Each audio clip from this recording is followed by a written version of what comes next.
Bismillahirrahmanirrahim. Class 9B students. Now from today onwards, I am going to start physics as well. Chapter number 2, kinematics.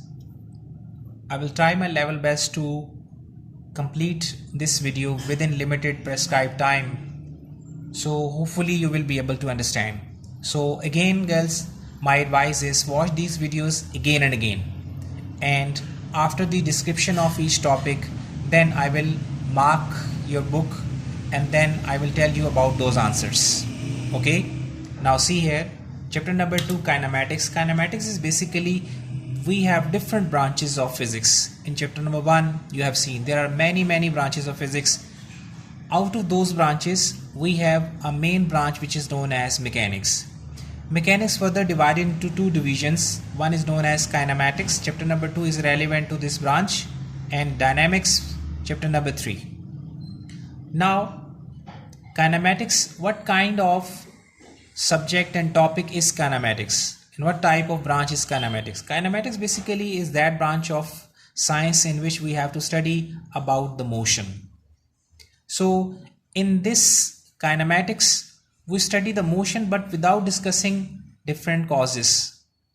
So there are different causes of motion like force, friction, mass, momentum, kinetic energy, etc. Now just like if I say force can increase or decrease the motion, it means this force can affect the motion. By applying force, you can increase the motion of an object, you can decrease the motion of an object.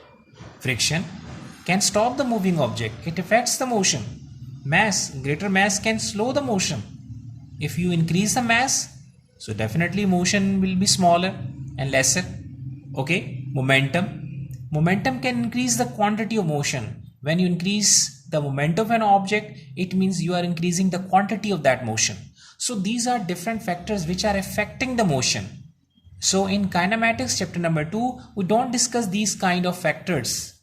We discuss the motion, right? But we will not consider different factors which are affecting the motion. So factors affecting the motion will not be discussed in this chapter. Only motion and its types and few other topics which are relevant to motion we will discuss in this chapter later on. And if the body is in motion, then what is its speed? We will discuss about if a body is in motion, because we have to discuss motion. So what kind of speed of that body? What is its velocity? What is acceleration? How much distance is covered by the body? So when the body starts with this velocity, what will be the final velocity? Okay, how much distance will be covered by the body? So these are the things which are relevant to motion we will discuss in this chapter. Okay, so at the end we will discuss the motion by the help of graph. So graphical analysis of the motion will be discussed in the chapter at the end. Okay, now at the end of this and next video girls, I will mark the answers from your book. Okay, thank you very much.